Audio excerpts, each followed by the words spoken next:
you issued a travel warning, a level 4 travel advisory from your department's website that says, right now in Venezuela, there's a high risk of wrongful detention, torture, terrorism, kidnapping, arbitrary enforcement of laws, crime, and more. And when we hear from the president that he is in charge, that you all are running this government to that extent, I have a lot of concerns when it comes to the rampant human rights violations that are persisting. Cabello is Maduro's key hardline enforcer. He's continued to intimidate and suppress Venezuelan voices. He remains in control of Venezuela's security forces, security services, the colectivos. We're seeing extraordinary examples that the constant oppression of the people is continuing as these folks are remaining in control of the country. So I just want to know, what is the plan to address in a much more aggressive... On one hand, the U.S. government is warning Americans not to set foot in a country because of kidnapping, torture, and armed militias roaming with impunity. On the other hand, that same government is putting people on planes and sending them straight back into those conditions. That tension between what officials say is dangerous and what they're willing to do to human beings anyway is what made this exchange matter. It wasn't a shouting match. It wasn't theatrical. It was a quiet moment where policy language ran headfirst into real-world consequences and stalled.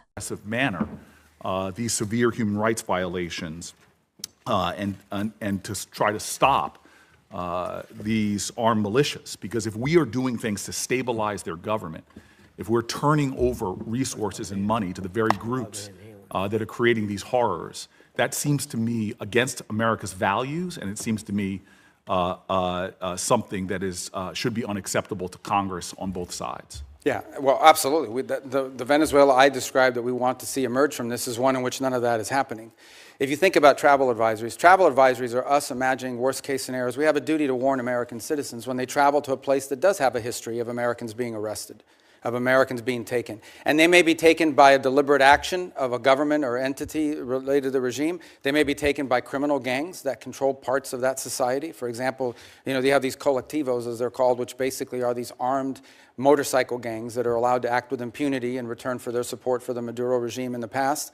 You have the ELN and the FARC and other drug trafficking organizations, including Tren de Aragua, that are involved. Again. So these are real risks that we have a duty to warn Americans, because here's what we didn't want to see, and don't mean to interrupt you.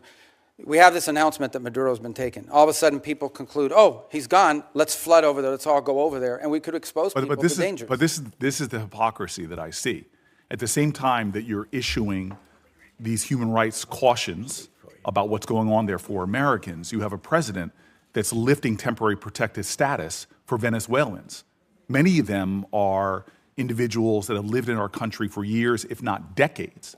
When I hear from the Venezuelan community, I hear an outrage that at the very same time that you are affirming here that these armed militias are running around suppressing voices, we have an administration that has said very clearly that they're not only going to be lifting temporary protected status for Venezuelans living in the U.S., but instead of protecting longtime American residents, they are, quote, the administration is putting people back on deportation flights and sending them into that madness. Does that make sense to you? Well, first of all, the travel advisories for American citizens traveling there and the threats posed to Americans. What you're describing why lift temporary protected status? Well, the problem with temporary protective status was it was granted to so many people in such a vast numbers so quickly without proper vetting by the previous administration that there's a real concern that there were gang members that had received TPS simply because of the nation they came from and the time in which they came. It became so big and so massive. The overwhelming majority of Venezuelans are not members of Tren de Aragua, but there were Tren de Aragua and other criminal elements embedded in the TPS system. And the numbers were so large that the administration felt it had to cancel the program in order to appropriately vet it through on the individual cases. Excuse me, Mr. Secretary, this might not surprise you. I don't trust this administration and the way they use terms like terrorist. I've seen them calling American citizens domestic terrorists who are people trying to peacefully protest. The problem we have right now is the administration continues to make policies that seem to contradict their words, and yet we don't have a process in place for Congress to do its job because people are not calling folks in for these hearings and not providing the kind of oversight that we need. It is very frustrating to me that we still have a repressive regime in power in Venezuela, suppressing human rights, yet we are cooperating with them, we are funding them, and we're not calling out the ridiculousness of the violence that's going on there. At the same time, we're taking people who have lived in our country for years and years and years and sending them back into that hell where they can be targeted, where they can be abducted, where they can be held for hostage because they know they have American family members that are still here. This is a situation ripe for where we are being complicit in continuing human rights violations, and that needs to stop.